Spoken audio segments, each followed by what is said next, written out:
Hi and welcome back to our channel. We have been doing a ton of reading lately. We have taken full advantage of summer vacation to get in some reading, and today we're excited to share some of those books with you. We're also going to be drawing the name of the lucky winner of our St. John Paul the Great book giveaway. So let's get started. So we're going to start off today with this book, Messina, which is book one in the Casabella Chronicles by Liz Galvano. This was such a fun summer read for us. We both read it. It's the story of young Lucy James, who is a newly minted doctor in the early 1900s when female doctors were pretty rare. And she happens to be in Italy when the devastating 1908 earthquake struck the island of Sicily. So she volunteers to work at a field hospital there, but all the other doctors, all men, aren't exactly thrilled to see her. So there was the earthquake and then a tsunami and everybody's in a lot of trouble. Because medicine is my field, I thought the medical details in this book were just fascinating. In the field hospital, what could they do? What could they not do? I'm just telling you, you did not want to have an open fracture in 1908 because you were looking pretty much at just amputation. Medicine has certainly come a long way since then. And on top of all that, the characters also have to worry about different epidemics like cholera breaking out. And Lucy herself is a very interesting character who has a beautiful, strong faith in God. But the doctor that she works with, Giovanni, is a pretty die-hard atheist, so they tend to butt heads on certain issues. And if it sounds like there could be a romance brewing in there somewhere, well, maybe there is. We're not saying. But this book has something for everyone. It's got lots of action and danger, very interesting historical details, definitely a lot of medical details, so if that's not your thing, beware. It's everyone's thing. It's great. And lots of intriguing characters. So the book definitely has a lot of different layers, something for everyone. And the good news is that if you like this one, there's also a sequel available, Anna Lucia, which we're looking forward to reading. And then a third book in the series is due out any day now. So my first book today is this one, Play It Like You Mean It by Emile Pandolfi. I briefly mentioned this book in a different video, but I finally got the chance to finish it, and I wanted to give it the review it deserves because this is probably one of the best nonfiction books I have ever read. So if you're not familiar with Emile Pandolfi, he is a famous pianist. He has over 40 years of experience. And in this book, he lays out all of his knowledge on so many different aspects about playing the piano and playing different musical instruments. So he talks about the art of playing, like memorizing, bringing out the melody, practicing, all sorts of tips and tricks. He talks about performing, and he even talks about having a career in music, which is really interesting. He even dives into his own career and how he got started. So there was so much in this book. It is a wealth of information. I have all sorts of highlighting and underlining in this book. I've got dog ears. I even have tabs like this one right here, where he talks about stage fright, just so I can find all of the little things that I want to remember. And because he is a pianist, this book is written from a pianist's perspective. But there is still so much in this book that any musician playing any instrument could take and learn from and use. It is a resource that I'm going to come back to over and over again, so I highly recommend this book for any musician in your life. So my first book is this one, Becoming Mrs. Lewis by Patty Callahan, and it tells the story of the unlikely friendship between an American woman, Joy Davidman Gresham, and C.S. Lewis, the famous author. This book was recommended to me by Kate's godmother, Karen, who is a huge C.S. Lewis fan. She said, "You've got to read it." And not 2 days later, I came across this copy at a thrift store for only $1. So I thought, well, I guess I'm going to read it. And I'm so glad I did because what a great story. So it turns out that Joy herself was also an author. She wrote books, articles, sonnets. She wrote all kinds of things. things, and she was super smart, but she did not have an easy life. I also learned, I did not really know this, that C.S. Lewis had many struggles in his life also. So it's amazing how these two ever got together, and spoiler alert, they eventually get married. So this is written from the first person point of view of Joy. You get inside her head, you understand what her life is like, you meet her kids, her family. You go with her to England for the first time and are nervous about meeting C.S. Lewis. You see Oxford for the first time with her. So this is just really fascinating, so many cool details, and I highly recommend it for any C.S. Lewis fan.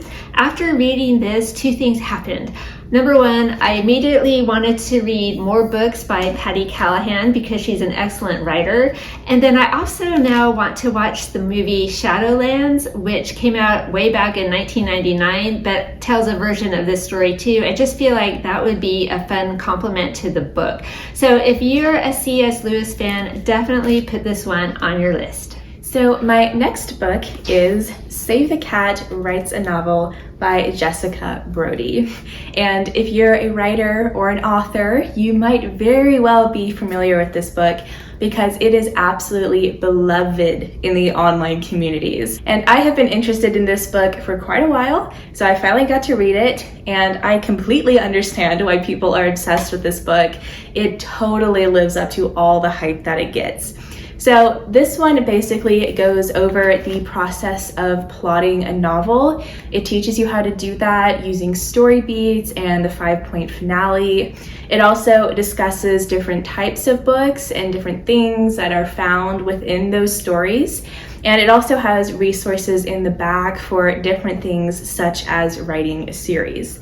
So there is so much information in this book. Again, it has tons of examples and could be a great help if you are a struggling writer trying to figure out how to plot your book, or if you're completely new to it, it's a great resource.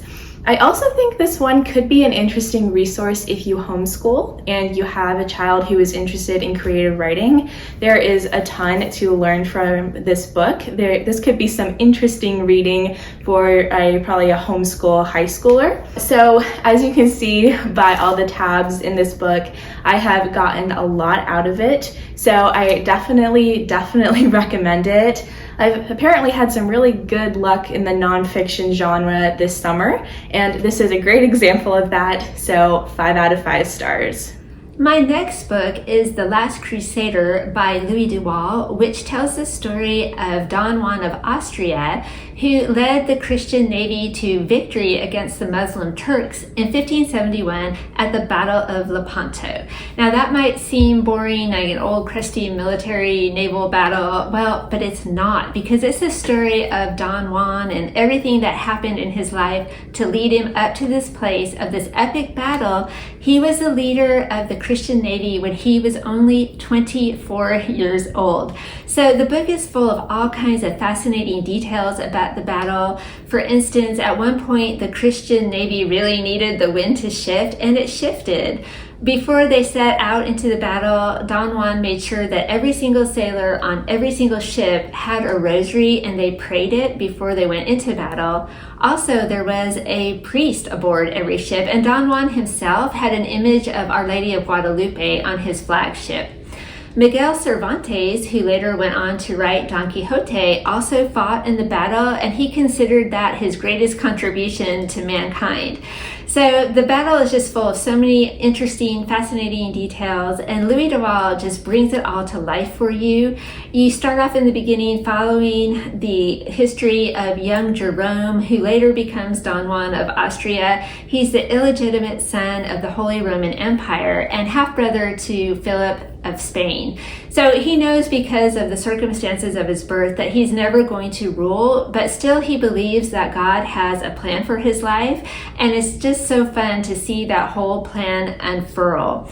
He was raised by a man named Don Luis Quixada, which is so much fun to say, Don Luis Quixada.